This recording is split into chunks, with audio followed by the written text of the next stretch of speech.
All right, y'all, moment of truth. So here's the answer to my poll that I had up on IG and Facebook. So I asked, do you have to work your abs in order to have a flat stomach? So what do you think the answer is? Is it yes or no? Yes, no. I know some of y'all are going back and forth. You're like, yeah, I think because you got to do crunches, you got to do sit-ups to get your abs tight and flat. Other people know that you may be able to get it flat without doing the abs and the crunches. So what do you think? How do you think that you can achieve a flat stomach? Because this is the number one question that I get asked is how can I get rid of this? What do I need to do to get rid of this? And whenever I reveal the answer, people are always disappointed. Every single time. There has not been one time I revealed the answer that someone has been like, oh, okay, cool. Thank you for letting me know the answer. Now I can go do X, Y, and Z. There has not been one time in the 12 years I've been a trainer. So are you ready for the answer? How do you get a flat stomach? Do you have to do abs? Do you have to work your abs to get a flat stomach? The answer is no. No, you don't have to do a single ab exercise to get a flat stomach. You don't have to do one ab exercise to get a flat stomach. Sit-ups, crunches, mountain climbers, head hanging leg raises, none of that is necessary to have a flat stomach. Let me explain to you why. So your body is going to go from the inside out. You have your organs. Your organs are covered with fat. It could be a lot or a little bit depending on what you eat. That's called visceral fat. Then you have your muscles, the ab muscles, right? So you have your muscles here, you have your obliques. On top of that, you have more fat. That's called subcutaneous fat underneath the skin. And then on top of that, you have your skin, right? So you have visceral fat, you have muscle, you have subcutaneous fat, you have skin.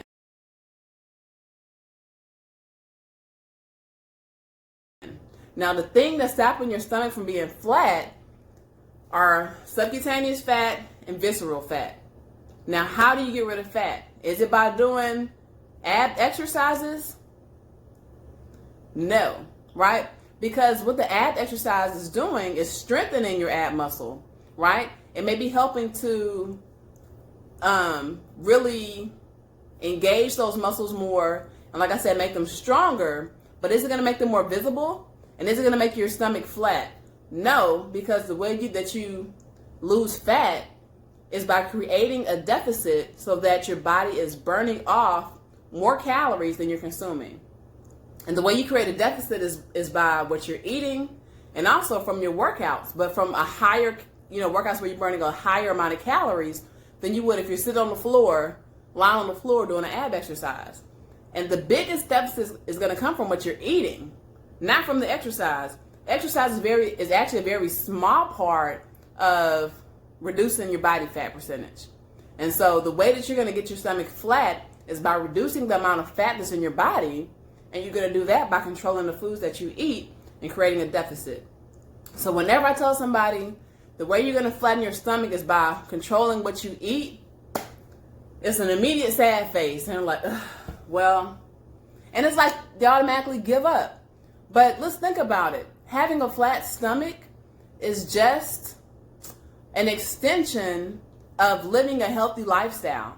Because when you have fat that's on top of your muscle and fat that's covering your organs in a significant amount where your stomach is not flat, or it may not be completely flat, but when you're carrying a significant amount of fat in this area here, especially around your organs, that leads them to malfunctioning. If your organ is covered in a lot of fat, how is it going to work effectively? It can't, right? It can't do its job the way it wants to do its job because there's something that's holding it back.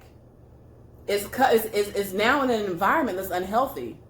And that's just going to reverberate, across your body throughout. Because if you have a lot of fat here, that's where your liver is. So now you're looking at, possibly diabetes and fatty liver. Your heart, even though it's a little bit higher up, if you're having a lot of fat here, you probably have a lot of fat around your heart too. Now you're looking at different health issues, high blood pressure, coronary heart disease, which is like the #1 killer in America. You know, so it's not just about having a flat stomach. It's about having a healthy body that can perform at an optimal level to keep you healthy and to make sure that you have a higher quality of life, right? So whenever you ask me, what exercises do I need to do in order to have a flat stomach, I'm going to tell you it has to do with with the kitchen, what you're eating, what you're putting into your body every day. And I'm going to do a follow-up video on what you need to eat. But the answer that you need to know is the answer to having a flat stomach is to eat higher quality foods, control your portion sizes, limit highly processed foods, and make sure that your body is in a caloric deficit, meaning that you're burning off more calories than it takes for your body to run. And that sounds a little more complicated than it is. Like I said, I'm going to do a follow-up video that'll explain more, but this is the foundation #1 of what you need to know. All right? Any questions? Leave a comment. Thank y'all so much. Keep digging deep.